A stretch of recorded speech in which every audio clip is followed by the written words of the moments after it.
Yo, what's going on, guys? It's your boy. Welcome back to another video, another episode of Watch This Wednesday. Today we're going to be watching the movie Barbarian. I'm insanely excited about it, and spoiler alert, I actually already watched it, so this is going to be more of just a movie review. But before I get too far into it, as per usual, I'm going to talk about why I'm watching this movie in particular. For funsies, I watched this movie in an Airbnb. For people who do not know the plot of the movie, that's kind of important. Apparently, this is about somebody who goes to an Airbnb and has a very rough time.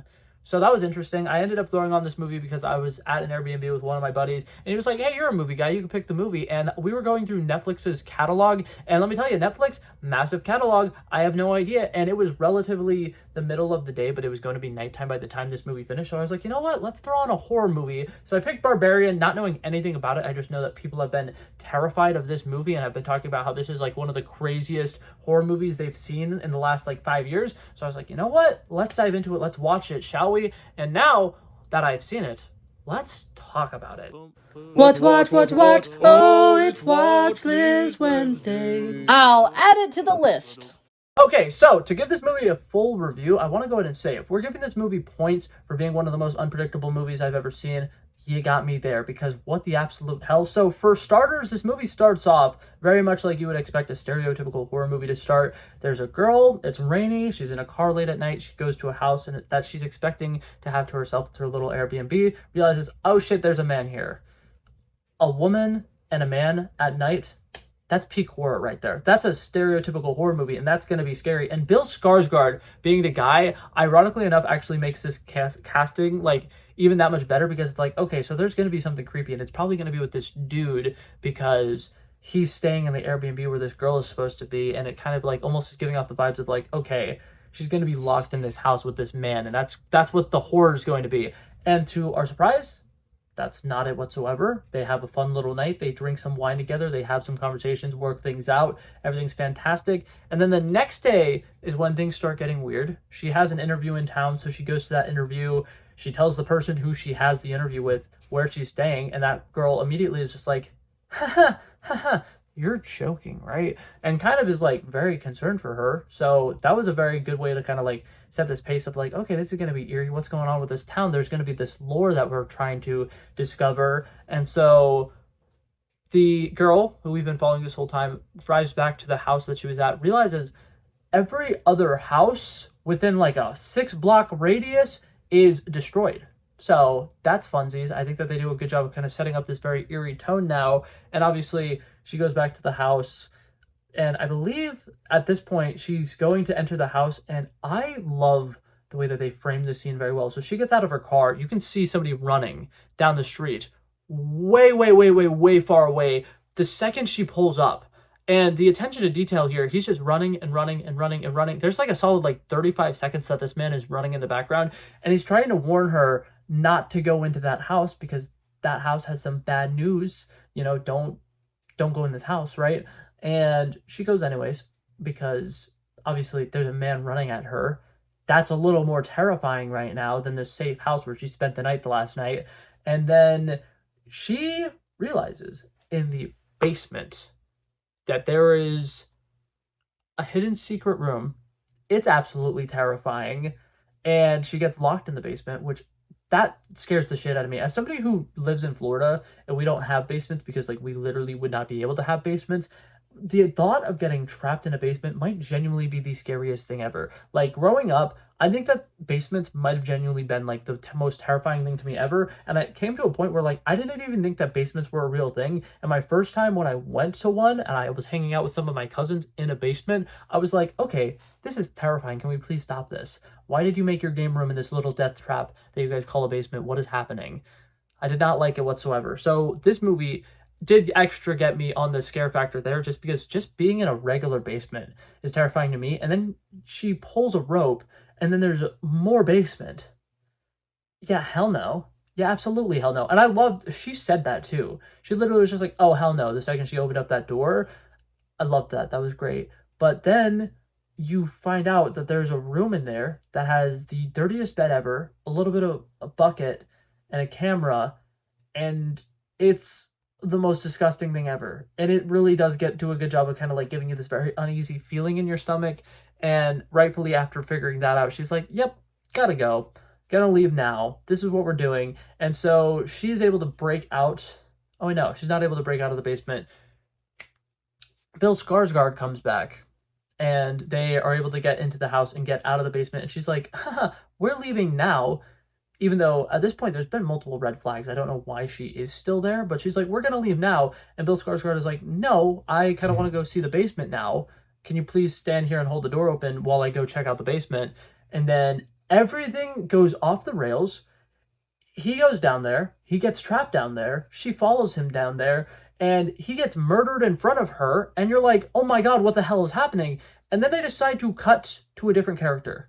And this is where it goes from being like, okay, yeah, this is like a normal horror movie. We get this, to what is happening? This is truly something special. The cinematography here is absolutely fantastic because something that I like is, so we see things from her perspective first, right? The girl's perspective, and obviously because she is a woman, everything is a little bit more scarier. Like going out at night alone is scarier. Going into this house with a man is scarier. And something that I liked about this in particular is they literally had a conversation about perspective, her and Bill Skarsgård's character early in the movie. And she's talking about how, like, if you were a woman and you were experiencing this thing, it'd be really terrifying. So when we're focusing on her and she's the main character, things are really terrifying. And then we start to follow this guy who's like an absolute dick, and we come to the realization that like he's super rich and he bought this property not knowing anything about it and just turned it into an Airbnb.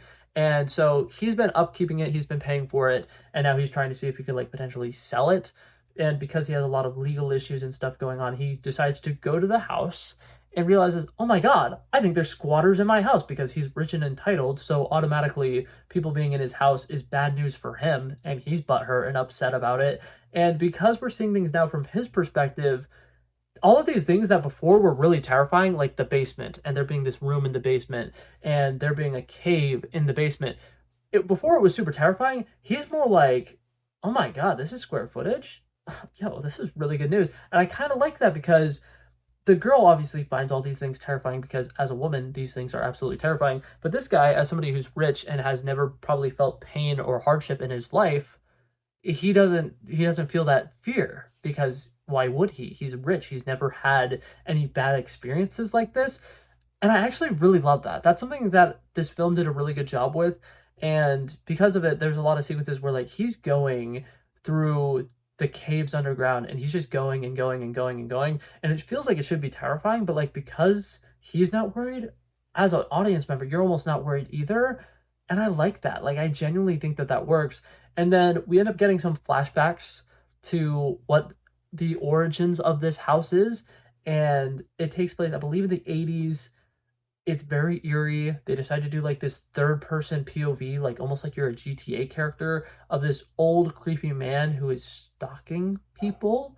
And he's the person who lives in that house, and he's the one who made these caves and everything. And very, very terrifying and just unsettling. And I like it because they're able to make the 80s like world that we're in like so much like a picturesque perfect world and perfect landscape, that it's like it's so perfect that it is unsettling, almost like the Truman Show kind of set. And I thought that that was cool. I think that a lot of the set designs here work. I think that a lot of the cinematography works, especially when it comes to just filming different shots for different characters with different like aspect ratios, different perspectives, and kind of getting a different camera angle for every single sequence throughout this film. And that, I've talked about all these different things. I still have yet to get the like the actual horror elements of this film.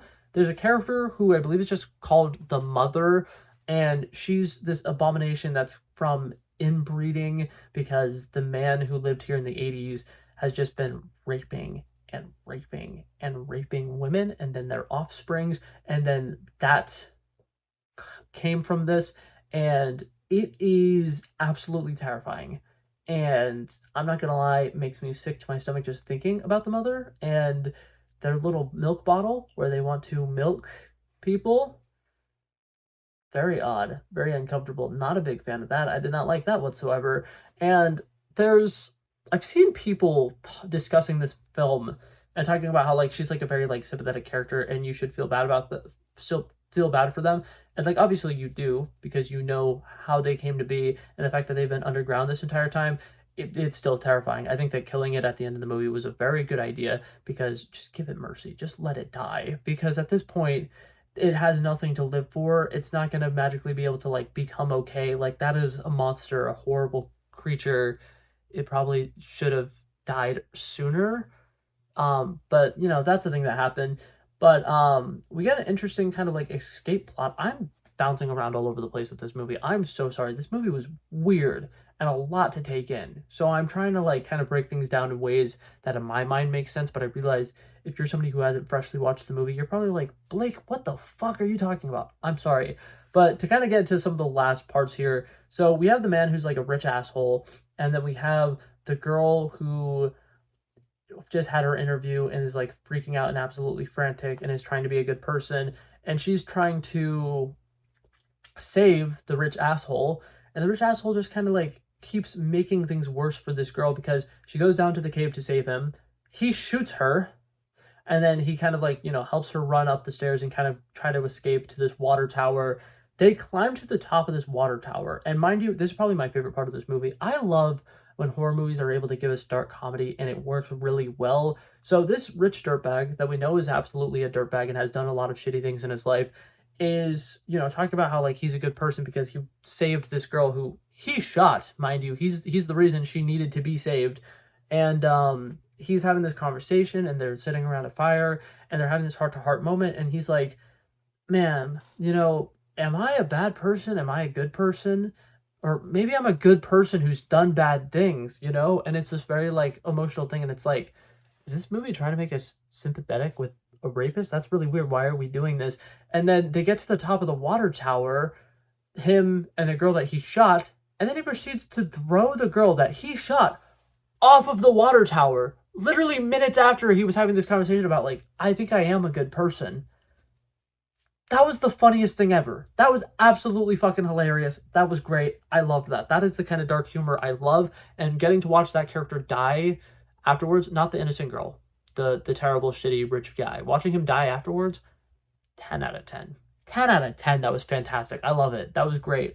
But yeah, overall, one of the weirdest fucking movies I've ever seen.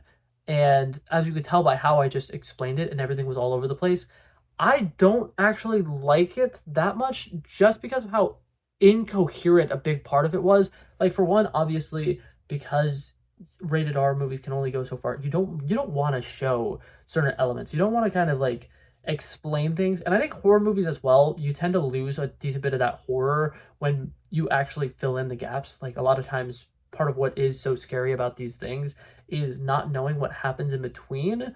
But there's a lot of unanswered questions throughout this film. Like, the mother supposedly is like the child of like inbred stuff, and we don't see any other creatures or people or anything down there. So like, did they get out? Did they escape? What's going on with them? Have they been down there the entire time? Like, there's so much interesting things that I'm just incredibly curious about that will obviously never be answered because this is a one-off movie. And I like that, but at the same time, the ending feels kind of anticlimactic because of that. The guy who created this whole mess and created the house and created the monster just killed himself throughout this movie, so you don't really get any resolution with that. And I think that there's just a little pieces here and there that kind of make this movie not as cool, but I think as far as like a cinematic feat, incredible cinematography, great music. They do an incredible job of using the score to kind of make you feel different things because, like I said, you get different perspectives for each of the different characters who you're seeing throughout this film, and their, you know, the way that they see the house whenever they enter the house.